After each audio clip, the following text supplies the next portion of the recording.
Welcome along, my aspiring allies, and thank you for joining me on this most recent episode of the Speaking of Inclusion podcast.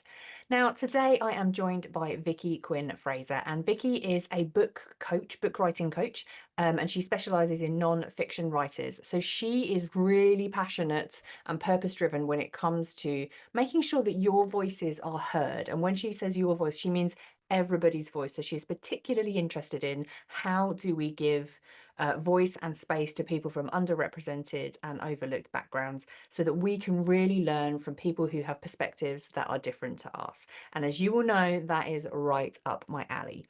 Now, we did speak an awful lot about the world of books and literature and writing and representation and voice.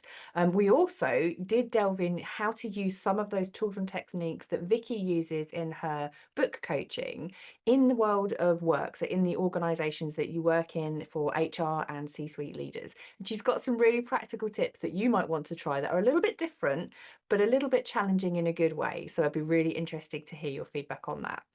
Also, spoiler alert, if you keep listening about halfway through, I've left in one of the Easter eggs where Vicky's Alexa went off and started playing a song. And I've got her to hum that song, and we're playing a game of Name That Tune. So listen along. And if you think you know what that tune is, Vicky has said if you can guess correctly, either popping it in the comments on Spotify or dropping me a direct email to tell me what you think it is, then she will send you a free copy of her book. So I think there is nothing better than listening along, getting some perspective, and also getting a freebie out of it too. All you've got to do is be a little bit musical, which sadly I was not. So you know the drill. Please sit back, relax, and get yourself comfortable in whichever way works best for you. And please welcome Vicky Quinn Fraser to the Speaking of Inclusion podcast.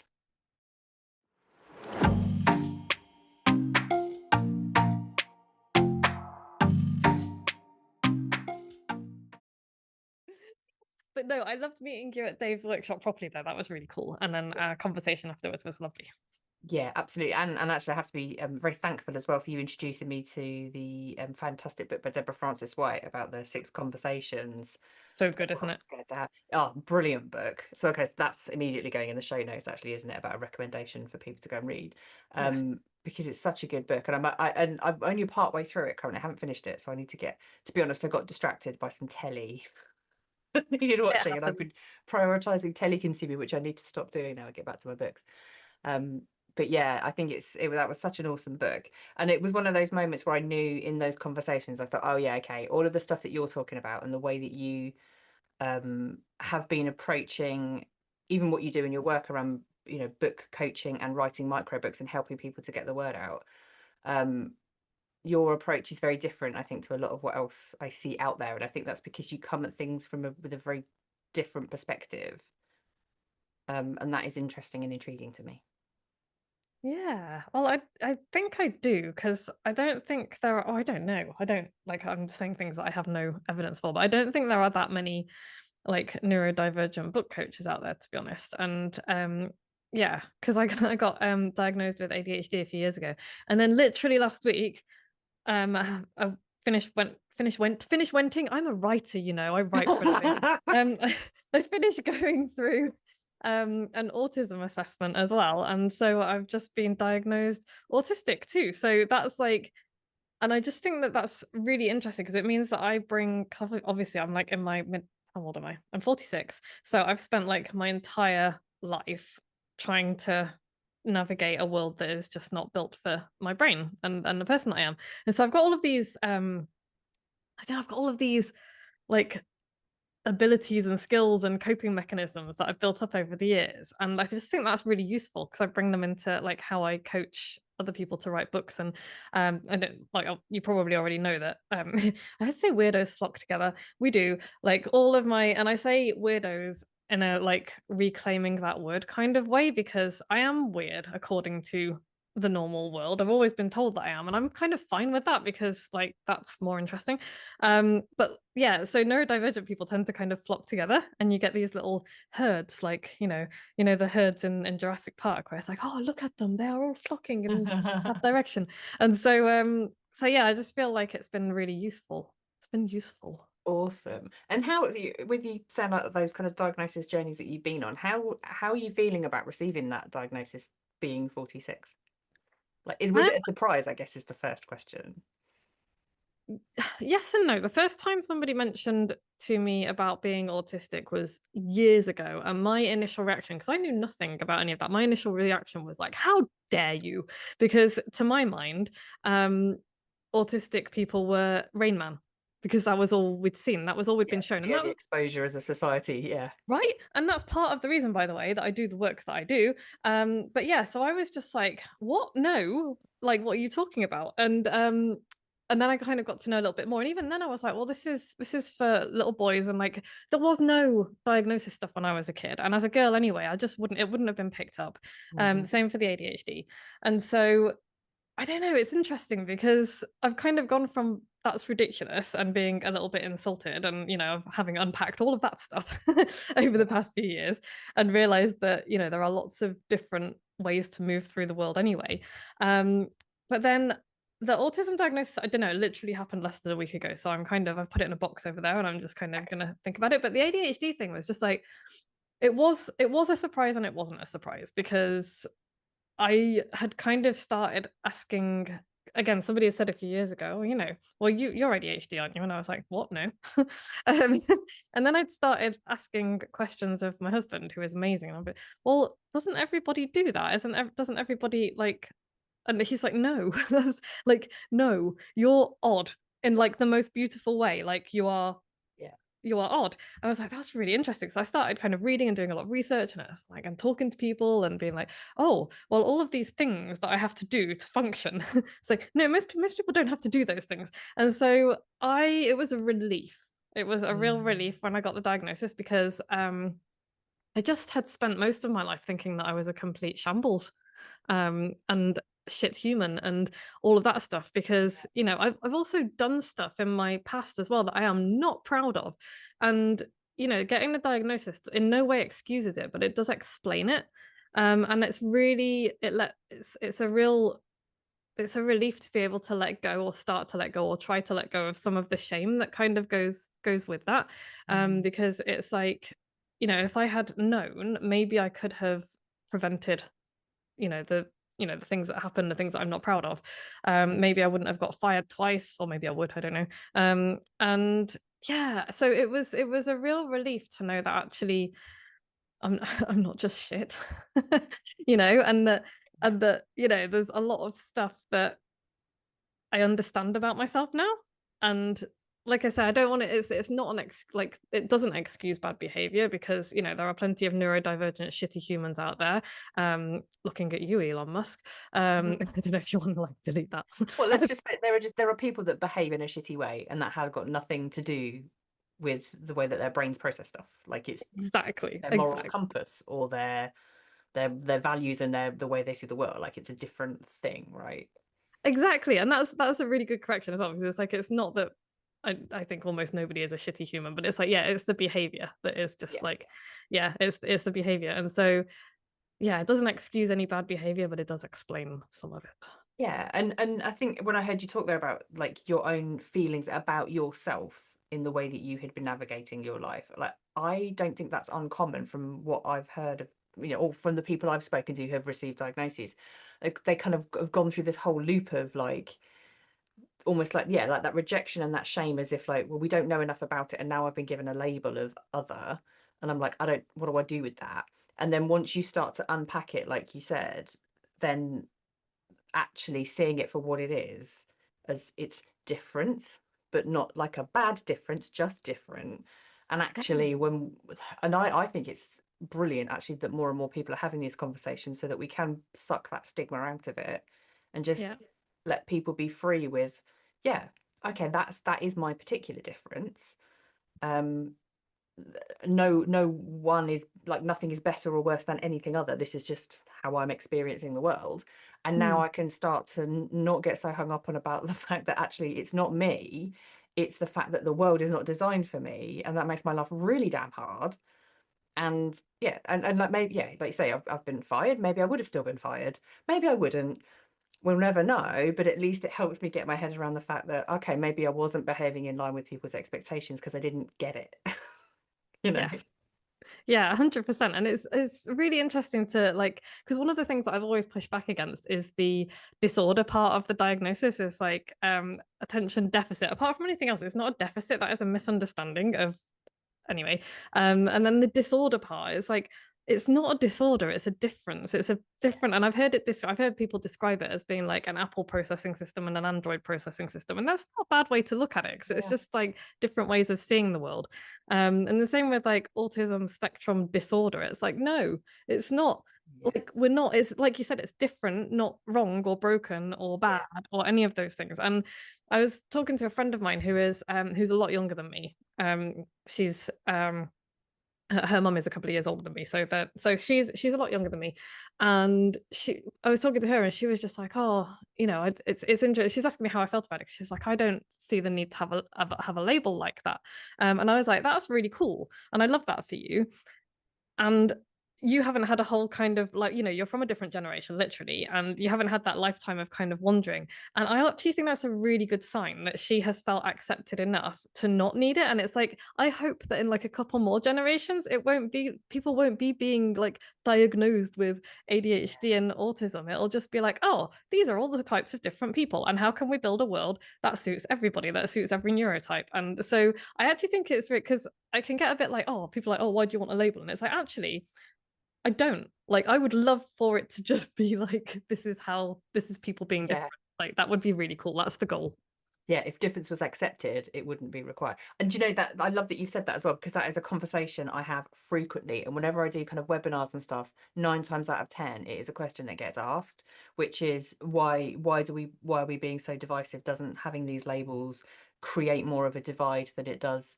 And I understand what, like you said, I understand why the question. But for me, it's almost a case of if we lived in a world where we didn't need any of the labels, brilliant, like shiny gold star for everybody. But we don't live in that world. And sometimes having those labels is a way of bringing the communication into our language so that we can articulate something without having to, talking about something, saying, ADHD or autism. It gives you a snapshot, albeit we have to unpack the stigma of it, of where someone might be with how they approach something. And it's kind of like then talking about that thing so that we can understand it. um for me, it's more of a communication tool. And actually, when we get to a point as a society where we do just understand, like you said, different ways of processing or different ways of loving each other as humans, or just the different ways in which we all experience the world, yeah, then we don't need labels. But actually, while it's not designed for anything that is outside of that tiny, tiny box in the middle, the labels for me are like a really helpful communication tool. Yeah, and exactly that. And they're also like the labels expand everything as well. So like they push against those boundaries, and it's like as soon as you can name something, and like humans are obsessed with categorizing things anyway. Certainly Western humans are, but like especially autistic humans, it's like I must categorize all of these things. But like yeah, it's just a way of kind of expanding that, like pushing against that normal. It's like actually there are other ways of seeing the world, and we're gonna name them and talk about them and shout about them, because until we do that, how can you possibly be expected to understand them? Like how can anyone who is in the normal part of the bell curve possibly be expected to understand and empathize and therefore start to make changes? And it's like we have to be able to talk to people about this stuff, because otherwise nothing changes. Absolutely 100. And it's interesting, isn't it, when people see and again, this is something that I kind of hear people talking about when we think about specifics like ADHD or transgender identities. People kind of refer to them as trends, as if all of a sudden it's trending. And it's like, well, no, like these people will always have existed. Like humans exist in all of them. They're just amazing, multifaceted variations, right? That's just who we are. And it's just we've never been allowed to exist out loud. And now Yeah. people are, like you say, we're having language and terminology and conversations happening about it that don't have to result in somebody feeling ashamed about who they are, or shouldn't, I guess, especially if they still do sometimes. Yeah. um so all of a sudden it feels like everybody's getting an ADHD diagnosis, and it's like, well, yeah, proportionately more people will be, because more people have access to it, more people are talking about it, and can look at, like you say, look at experiences. And I'm sure with everything that you've been talking about today, someone might hear you and go, oh, that feels a bit like me. Maybe I feel a bit like I've experienced the world the way that Vicky has, and they might go off on an exploration journey and find something else about themselves. Yeah. And that's how is that a bad thing? I know. And it's like there are probably going to be a handful of misdiagnoses because that always happens with literally everything. And it's like in the grand scheme of things, that's actually not a very big deal. And most of the people who go down the diagnosis route, especially adults, they have spent a lot, like, and I mean years. Like I have literally been thinking about the autism thing for years before I finally went for a diagnosis, because what goes through your head is, oh, no, that's just the way I am, and it's, you know, it's me and my family's like, you know, however they are, and because it often runs in families, and it's just like, oh, maybe I am just attention seeking, like maybe I'm making it all up, maybe it's all in my head. And then we go and do a lot of research. Like I know more about ADHD and autism than probably a few of the experts out there, because we just learn about it, right? We learn about it, and so by the time you get to the point of actually having a diagnosis, you're pretty sure that Yeah, that you've that's where cleaned you yourself are. up well.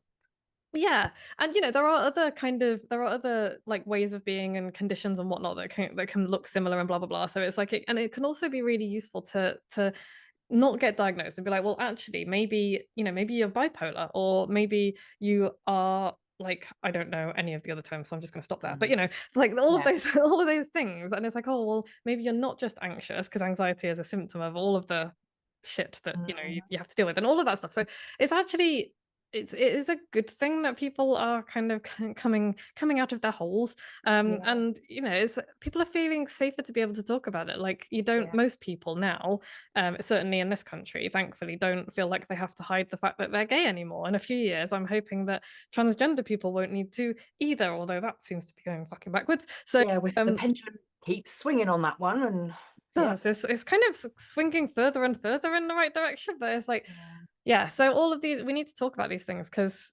otherwise I don't know. We need to talk about it properly, and this is why this is why I do what I do, because we need to hear people tell their stories. Because I was thinking about this from the point of view of like my extremely elderly neighbors. I live in a very small village, and the average age is like 900 years old, and you know, all of these people who are very sweet, I can't imagine any of them have ever had a single thought about transgender people until the media told them that this is something that you should be worried about. And it's like mm. none of them, if they were to meet a trans person, would be like, ah, it's like this is And so probably this is wouldn't know, to be fair. well, they wouldn't know probably most of the time. And, you know, and also like they probably wouldn't care unless somebody had told them that they have to care. And Yeah, so this is why it's so important to be able to tell the stories that we tell from our points of view, because then it's like, oh, that's a real person behind that label, a yeah, human who could be my child or my grandchild or my neighbor, or and suddenly it's like you shouldn't need to create that connection for people to care about other people, but humans are going to human and you need to. And so it's like really important to kind of bring people's stories out and let them happen. yeah. Do you know, I really love that example actually, because in my head I just had this image of, you know, a group of your neighbours all ending up in some sort of community group. Um, and in my head there was, I don't know, well, there was this transgender person called Julie, and it's the difference between them walking away thinking, oh, Julie's transgender and we have to have an opinion on that, or versus Julie makes a really nice Victoria sponge and doesn't isn't she good at brewing a cup of tea? Like, you know, like the really mundane stuff that actually start, like I would much rather walk away thinking, oh God, that was a great chocolate cake. Like, Yeah, you know, instead of worrying myself over something that is literally none of my business and makes no difference yeah. to my life, it's like what. Yeah, and I really, really like that. And actually, yeah, and to your point as well, and I can, you know, your passion, we can, for people listening, they can definitely hear it. For anyone watching, they can totally see it. It's almost, you know, you can see that this is your calling and your purpose, which is helping people with their voice, right? It's capturing that and making it something that everybody can hear and understand and kind of connect with. Yeah. And that goes both ways as well, because you know, there's a lot of, and you know, you've been reading the same book that I have. We've both been reading Deborah Francis White's Six Conversations We're Scared to Have. And it goes both ways. You know, there's a lot of anger, some of it well placed, some of it misplaced on both sides, and a lot of